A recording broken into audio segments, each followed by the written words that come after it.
Hello student, कैसे हैं आप लोग? आई होप आप लोग बहुत अच्छा होंगे। फर्स्ट लेक्चर जो अपना था वो इलेक्ट्रिक चार्ज के बारे में हम लोग डिस्कस किए थे। आज हम लोग उसी दिन इलेक्ट्रिक चार्ज और उसका प्रॉपर्टीज के बारे में डिस्कस किए थे। आज हम लोग प्रॉपर्टीज को कंटिन्यू करेंगे, ठीक है? तो आज का जो आपका सबसे पहला टॉपिक होगा वो टॉपिक है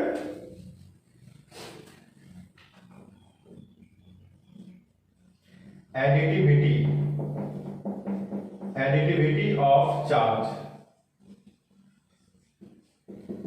एडिटिविटी ऑफ चार्ज, एडिटिविटी नाम से ही कैसा लग रहा है आप लोग को? यहाँ पे ध्यान से देखना कि एडिटिविटी इसका मतलब क्या होगा? ऐड, यानी किसका ऐड? तो चार्ज का ऐड। अब देखते हैं कि ये कैसे होता है।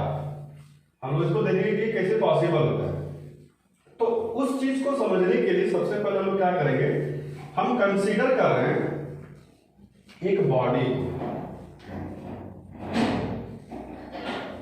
ये एक न्यूट्रल बॉडी है। इस न्यूट्रल बॉडी में अभी हम सबसे पहले एक 2 माइक्रोकूलम का चार्ज को डाल रहे हैं, यानी कि इस न्यूट्रल बॉडी में अभी नेट चार्ज कितना हुआ? तो 2 माइक्रोकूलम, यानी कि अब इस बॉडी में कितना चार्ज हो गया? तो 2 माइक्रोकूलम। फिर हम क्या किए, फिर इसमें हम एक और 5 माइक्रोकूलम चार्ज को डाले। तो नेट चार्ज अब इस सिस्टम में कितना हो गया? 2 माइक्रोकूलम और 5 माइक्रोकूलम, यानी कि पहले 2 माइक्रोकूलम, अब कितना डाले? तो 5 माइक्रोकूलम, टोटल कितना हो गया? 7 माइक्रोकूलम। फिर हम क्या किए, फिर इसमें हम एक और 1 माइक्रोकूलम चार्ज डाले, यानी कि 1 माइक्रोकूलम और ऐड कर दे, कितना हो गया टोटल? 8 माइक्रोकूलम। अब हम क्या करेंगे, इस सिस्टम में अभी तक सिमिलर चार्ज था, अब हम क्या करेंगे, अपोजिट चार्ज को डालेंगे, यानी कि -3 माइक्रोकूलम चार्ज को अगर हम इसमें डालते हैं तो अब इस सिस्टम में जो नेट चार्ज होगा वो कितना हो जाएगा? देखते हैं। क्या इसको हम ऐसे लिख सकते हैं क्या?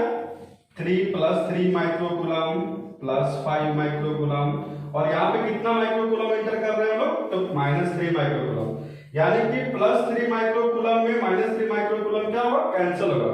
तो रिमेनिंग कितना बचेगा? इस सिस्टम में अभी रिमेनिंग यानी कि नेट चार्ज जो बचेगा वो 5 माइक्रोकूलम बचेगा। इसी चीज को, इसी सिस्टम को फिर एक और एग्जांपल के माध्यम से समझेंगे। अभी हम लोग क्या करेंगे, फिर से एक सिस्टम को कंसीडर करेंगे। सिस्टम हमने कंसीडर किया, इस सिस्टम में हम एक Q1 चार्ज डाल रहे हैं। फिर इस सिस्टम में क्या करेंगे, Q2 चार्ज डालेंगे। फिर इस सिस्टम में क्या करेंगे, Q3 चार्ज डालेंगे। इस तरह डालते डालते कंटिन्यू जब डालेंगे तो इसमें नंबर ऑफ चार्ज कितना होगा? Q है। यानी कि इस सिस्टम में जो टोटल चार्ज होगा वो कितना हो जाएगा? Q1 + Q2 + Q3 + dot dot dot कितना हो गया? Qn। अब आप लोग ध्यान से देखिए, फर्स्ट में ही हम लोग जब टॉपिक को लिखे थे एडिटिविटी ऑफ चार्ज में बोलते ऐड, यानी कि इस सिस्टम में जो चार्ज है वो किस फॉर्म में है? तो एडिशन फॉर्म में है। किस फॉर्म में है? एडिशन फॉर्म में। यानी इसी चीज को हम क्या बोलेंगे, इस पूरे को बोलेंगे हम लोग क्या? Algebraic sum. क्या बोलेंगे इसको? ये कैसा एल्जेब्रिक सम है? चार्ज है तो बेसिकली चार्ज क्या होता है? तो चार्ज जो होता है वो स्केलर क्वांटिटी होता है। क्यों? क्योंकि ये एल्जेब्रिक सम है, इसीलिए क्या होगा? ये स्केलर क्वांटिटी। और इसी एल्जेब्रिक सम के सम को हम लोग क्या बोलेंगे? Additivity of charge. यानी एडिटिविटी ऑफ चार्ज है क्या एक्चुअल में? तो किसी भी सिस्टम का टोटल चार्ज जो होगा वो किसके इक्वल होगा? एल्जेब्रिक सम के इक्वल। ठीक है? कोई डाउट इसमें? कोई डाउट नहीं होना चाहिए मेरे हिसाब से। अगर कोई डाउट होगा तो आप कमेंट्स करेंगे, अदरवाइज आप कॉल करेंगे। ठीक है? अब इसका हम डेफिनेशन भी थोड़ा सा बता दें। देखिए इसका डेफिनेशन क्या होगा, यानी क्या होना चाहिए कि the total charge of the system is equals to the algebraic sum of the system. Any confusion? Notes भी हम आप लोग को व्हाट्सएप कर चुके हैं, आप यहां से उस नोट्स को पहले कॉपी में लिखेंगे। जो भी हम आपको व्हाट्सएप में सेंड कर रहे हैं, जो भी नोट्स हम सेंड कर रहे हैं, उस नोट्स को जैसे क्लास में आप लोग क्लास नोट्स बनाते हैं वैसे कंटिन्यू नोट्स बनाएंगे और उस टॉपिक को यहाँ पे ऑनलाइन के माध्यम यूट्यूब के माध्यम से यहाँ पे आप समझेंगे। उसके बावजूद अगर आपको कंफ्यूजन होता है तो या तो आप कमेंट के माध्यम से पूछिए या तो कॉल करें, ठीक है। ये प्रॉपर्टीज नंबर में भी आपको लगता है 6 नंबर होगा, ठीक है। तो ये एडिटिविटी ऑफ चार्ज का पूरा बेसिक कॉन्सेप्ट है। अब हम लोग इसके आगे बढ़ेंगे। इसका नेक्स्ट आपका जो प्रॉपर्टीज है जो बहुत ही इंपॉर्टेंट है,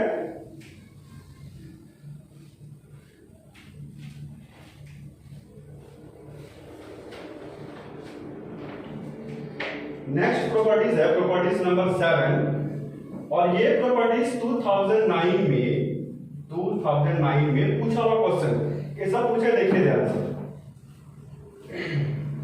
A state and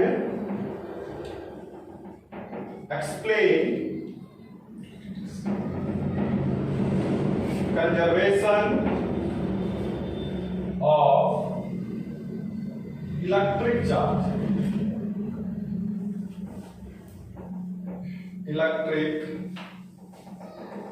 charge, ठीक है। ये क्वेश्चन स्टेट बोर्ड 2009 जैक 2009 में पूछा हुआ है और सीबीएसई के लिए भी ये बहुत इंपॉर्टेंट है। कभी कभी लॉन्ग क्वेश्चन में, इलेक्ट्रोस्टैटिक्स के लॉन्ग क्वेश्चन में ये डाल देगा define conservation of electric charge. तो दोनों स्टेट बोर्ड के लिए बहुत इंपॉर्टेंट है, ध्यान से इसको देखा जाए। कंजर्वेशन ऑफ चार्ज को समझने से पहले हम एक कंटेंट को स्टडी करेंगे और वो कंटेंट का नाम है आइसोलेटेड सिस्टम। सबसे पहले हम लोग बात करेंगे आइसोलेटेड सिस्टम क्या होता है, इसके बारे में पहले समझेंगे, फिर इसलिए कंटेंट को समझने बहुत आसान होगा। तो आइसोलेटेड सिस्टम क्या होता है, इसको ध्यान से देखना है। Algebraic sum of positive and negative charge are constant is known as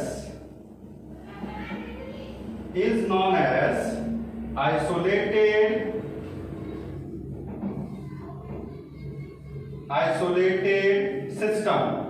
algebraic sum क्या होता है, अभी हम लोग तुरंत एडिटिविटी ऑफ चार्ज के मीडियम माध्यम से जाने कि एल्जेब्रिक सम क्या होता है। तो algebraic sum of positive and negative charge are constant, यानी कि किसी भी सिस्टम का एल्जेब्रिक सम अगर कैसा हो, कांस्टेंट हो, तो उस सिस्टम को हम लोग क्या बोलेंगे, आइसोलेटेड सिस्टम।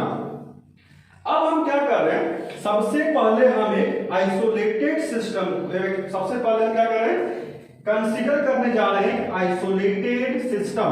सबसे पहले हमने एक आइसोलेटेड सिस्टम को कंजर्व किया, ड्रॉ किया। सबसे पहले एक आइसोलेटेड सिस्टम को ड्रॉ किए। उस आइसोलेटेड सिस्टम के अंदर हमने दो बॉडी को लिया, किसी को बाहर दो सिस्टम है, एक सिस्टम ए और एक सिस्टम बी, ठीक है। फर्स्ट सिस्टम में क्या है, फर्स्ट बॉडी जो है उस बॉडी में 2 माइक्रोकूलम का चार्ज है और जो सेकंड बॉडी है, बॉडी बी है, इसमें 3 माइक्रोकूलम का चार्ज है। फॉर एनी आइसोलेटेड सिस्टम, इसका बेसिक डेफिनेशन क्या होता है समझने का प्रयास कीजिएगा। कंजर्वेशन ऑफ इलेक्ट्रिक चार्ज का basic definition, for any isolated system net charge always conserve, यानी कि इस आइसोलेटेड सिस्टम का जो नेट चार्ज होगा वो कंजर्व होगा। वो कैसा होगा, कंजर्व होगा। But charge present on any body में बी डिफरेंट। इस बॉडी का जो चार्ज होगा, इस बॉडी का चार्ज क्या होगा, डिफरेंट हो सकता है, लेकिन उसका जो नेट चार्ज होगा वो कंजर्व होगा। देखते हैं, देखिए इस आइसोलेटेड सिस्टम में जो चार्ज आपके पास है, ये चार्ज है कितना 2 माइक्रो, टोटल चार्ज कितना है, या इसको नेट चार्ज बोलेंगे। नेट चार्ज अभी इस बॉडी में कितना है, तो 2 माइक्रो कूलम और कितना है प्लस 3 माइक्रो कूलम, यानी टोटल चार्ज कितना हो गया 5 माइक्रो कूलम। ठीक है, यानी कि ये कैसा होना चाहिए, कांस्टेंट होना चाहिए। अब हम क्या करें, एग्जांपल के माध्यम से इसको हम समझाने का प्रयास करेंगे कि अगर ए बॉडी से बी बॉडी में 1 माइक्रो कूलम चार्ज को अगर हम क्या कर रहे हैं, भेज रहे हैं, सेंड कर रहे हैं, तो अभी बॉडी ए में कितना चार्ज हुआ था 1 माइक्रो कूलम, बॉडी बी में कितना चार्ज हो गया, तो 3 पहले था, अब कितना हो गया 1, तो 4 माइक्रो कूलम। अभी भी जब हम चार्ज बॉडी ए से बॉडी बी को कम्स, जब body A and body B comes in contact with each other, जब बॉडी ए और body B comes in contact with each other, जब दोनों सामने आया तो क्या हुआ, बॉडी ए से 1 micro coulomb charge body B में गया, यानी बॉडी ए में, ध्यान से समझना है, बॉडी ए में कितना चार्ज हुआ, कितना चार्ज बचा 1 माइक्रो कूलम, बॉडी बी में कितना चार्ज हो गया, क्योंकि 1 माइक्रो कूलम ये लिया, यानी कि 4 माइक्रो कूलम। अब इस सिस्टम में नेट चार्ज कितना हुआ, तो अब इस सिस्टम में 1 micro coulomb plus 4 micro coulomb, यानी अभी भी इस सिस्टम में जो नेट चार्ज है वो कितना है, तो 5 माइक्रो कूलम। अब एक और इंपॉर्टेंट बात समझना है कि किसी भी आइसोलेटेड सिस्टम के अंदर जो भी चार्ज, जो भी बॉडी होगा, वो बॉडी आपस में ही इंटरैक्ट करेगा। आइसोलेटेड सिस्टम के अंदर बॉडी जो भी होगा वो आपस में ही इंटरैक्ट करेगा। वो जो बॉडी होगा वो एटमॉस्फेयर में, सराउंडिंग से वो क्या करेगा, इंटरेक्शन नहीं कर सकता है, यानी कि जो भी इंटरेक्शन होगा वो अंदर ही होगा। अब हम क्या करेंगे, अगर यानी कि किसी भी आइसोलेटेड सिस्टम का नेट चार्ज, दोनों कंडीशन में नेट चार्ज कितना आ रहा है, कंजर्व आ रहा है, और इसी कंजर्व और इसी कंजर्वेशन और कांस्टेंट को हम लोग क्या बोलेंगे, कंजर्वेशन ऑफ इलेक्ट्रिक चार्ज। ठीक है, यानी कि एक बार और फिर से समझा दे रहे आप लोग को कि for any isolated system net charge always remains conserve, but charge present on any body may be different. ठीक है, जब हम दो बॉडी को आपस में डाल देंगे, when A and B comes in contact with each other, charge on body changes, उस समय बॉडी का जो चार्ज है वो चेंज हो रहा है, but net charge of this system remains conserve. दोनों कंडीशन में नेट चार्ज जो है वो कंजर्व रह रहा है, और इसी कंजर्वेशन को हम लोग क्या बोलेंगे, कंजर्वेशन ऑफ इलेक्ट्रिक चार्ज। अब यहां से थोड़ा सा और हम एक कंटेंट को बताना चाहेंगे, इससे थोड़ा सा और आगे कंजर्वेशन ऑफ चार्ज में ही, ये तो अभी मान लीजिए एटमॉस्फेयर है, अगर हम इसी बॉडी को ना स्पेस में लेके जाएं, अगर इसी चीज को हम स्पेस में ले जाएं, तो स्पेस में सबसे पहला बात क्या, स्पेस में बॉडी नहीं होगा, उस पे क्या, वहां पे कैसा चार्ज होगा, तो पॉइंट चार्ज होगा। स्पेस में मान लीजिए कि इस सिस्टम में, इस आइसोलेटेड सिस्टम में एक प्लस Q1 चार्ज क्रिएट हुआ, प्लस Q1 चार्ज क्रिएट हुआ, उसी समय, उसी टाइम में स्पेस पर, उसी पॉइंट पे एक और चार्ज क्रिएट होगा, वो चार्ज कैसा होगा, -Q1, यानी दोनों कंडीशन में -Q1 प्लस Q1, तो नेट चार्ज कितना हो गया 0। अगर उस बॉडी में अगर प्लस Q1 चार्ज को हम डिस्ट्रॉय करते हैं, तो ये प्लस Q1 चार्ज स्पेस में तभी डिस्ट्रॉय हो सकता है जब उसमें -Q1 चार्ज आए, और उसको क्या, वो भी कैसा हो, वो भी आगे क्या करेगा, डिस्ट्रॉय करेगा। यानी दोनों कंडीशन में +Q1 -Q1, +Q1 -Q1, दोनों कंडीशन में, दोनों बॉडी में नेट चार्ज कैसा है, तो कंजर्व है। और इसी पूरे प्रोसेस को हम लोग क्या बोलेंगे, कंजर्वेशन ऑफ इलेक्ट्रिक चार्ज। ठीक है, इसको बढ़िया से एग्जांपल सबको वीडियो को रोक के पूरा बढ़िया से इसको नोट करना है। पूरा एग्जांपल पर नोट बना लीजिएगा। ये सभी जो छोटे छोटे चीज एग्जांपल के माध्यम से बता रहे हैं उसको भी आपको नोट कॉपी में नोट करना है। ठीक है, अब हम लोग इससे आगे बात करेंगे और ये क्वेश्चंस झारखंड बोर्ड जैक 2009 में पूछा हुआ क्वेश्चन है। ठीक है, यानी कंजर्वेशन ऑफ चार्ज के माध्यम से क्या होगा कि किसी भी आइसोलेटेड सिस्टम में बॉडी कैसा होगा तो कंजर्व होगा। दोनों कंडीशन, किसी भी कंडीशन में वो कंजर्व ही होगा। क्यों कंजर्व होगा? क्योंकि बॉडी आपस में इंटरैक्ट करेगा, सराउंडिंग के साथ इंटरैक्ट नहीं करेगा। ठीक है,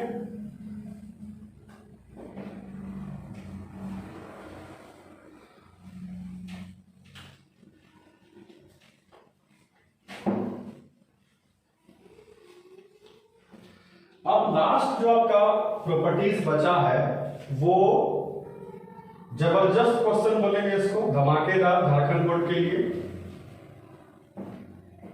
ये क्वेश्चन 2017 में पूछा है, 2018 में नहीं पूछा है, फिर 2019 में पूछा है।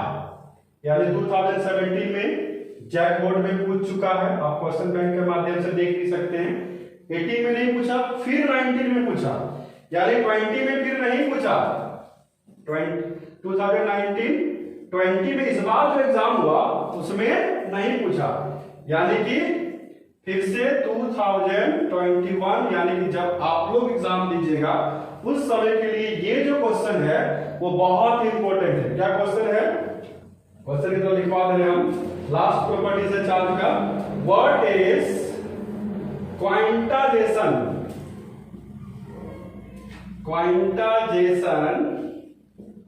Of charge. ये क्वेश्चन 2021 में ये क्वेश्चन पूछने का बहुत ज्यादा यानी कि 99% चांस है, इसको बढ़िया से समझना है। अभी हम लोग सबसे पहले क्या स्टडी किए? एडिटिविटी ऑफ चार्ज के बारे में। तो एडिटिविटी ऑफ चार्ज में क्या देखे कि किसी भी सिस्टम का टोटल चार्ज होगा वो अलजेब्रिक सम के बराबर होगा। फिर सेकंड में हम लोग क्या पढ़े? सेकंड में हम लोग पढ़े कंजर्वेशन ऑफ चार्ज, यानी for any isolated charge, for any isolated body में क्या था, किसी भी आइसोलेटेड बॉडी में जो नेट चार्ज होगा वो कंजर्व होगा। अब थर्ड जो आपका है और लास्ट प्रॉपर्टी जिसको चार्ज का बोलेंगे हम लोग जो है क्वांटाइजेशन ऑफ चार्ज। देखिए क्वांटाइजेशन का पहले मतलब यानी मीनिंग समझेंगे, क्वांटाइजेशन का मीनिंग क्या होता है, इसके बाद हम लोग क्वांटाइजेशन ऑफ चार्ज के बारे में स्टडी करेंगे तो ज्यादा समझ में आएगा। तो क्वांटाइजेशन का मतलब क्या होता है इसको एग्जांपल से समझाते हैं। क्वांटाइजेशन का मतलब होता है, इंग्लिश मीनिंग होता है, एक होता है बंडल, एक होता है बंडल और एक और मीनिंग होता है पैकेट, एक होता है पैकेट। यानी किसी को बोल सकते हैं बंडल ऑफ चार्ज, दूसरा नाम इसका दूसरा नाम क्या हो जाएगा? क्वांटाइजेशन ऑफ चार्ज का दूसरा नाम बंडल ऑफ चार्ज और इसका इसी का तीसरा नाम क्या हो जाएगा? Packet of charge. ध्यान से समझना है। जैसे अभी मार्केट में अंगूर का समय है ना, तो आप लोग मार्केट से जाते हैं तो अंगूर लेते हो, कभी बोलते हैं कि एक पीस अंगूर दीजिए भैया, कभी बोले हैं नहीं? क्या बोलते हैं? या तो 250 ग्राम अंगूर दीजिए, या तो आधा किलो अंगूर दीजिए, या तो 1 केजी अंगूर दीजिए। तो 1 केजी 500 ग्राम 250 ग्राम, उसमें क्या होता है वो जो अंगूर या तो आप मिठाई के दुकान में मीठा लेके आते हैं तो क्या होता है वो पैकेट देता है, 10 पीस तो आपको हाथ में देगा, क्या करता है पैकेट में देता है।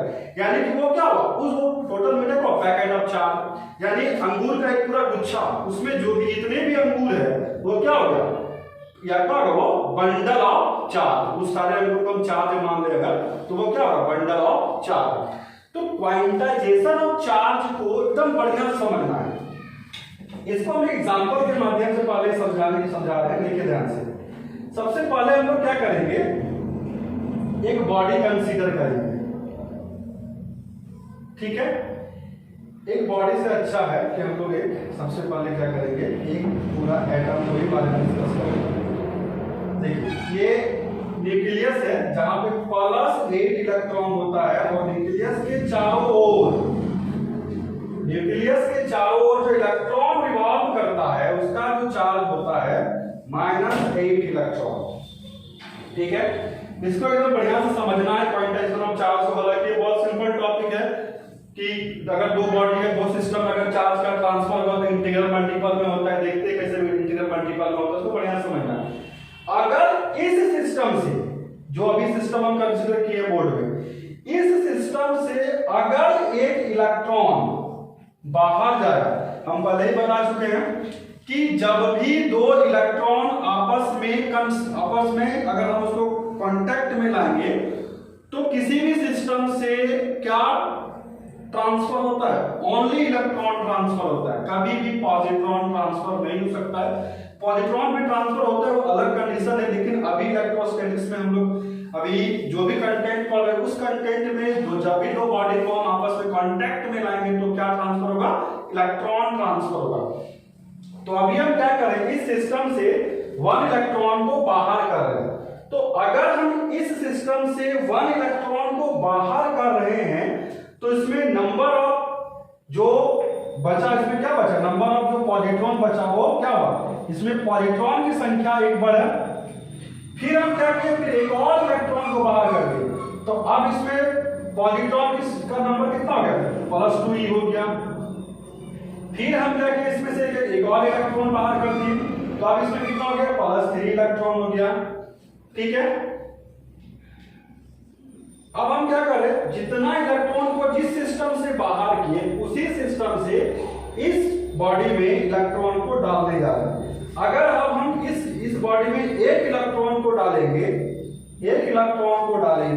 तो इस सिस्टम में अभी नंबर ऑफ इलेक्ट्रॉन कितना बढ़ेगा? 1 इलेक्ट्रॉन बढ़ेगा।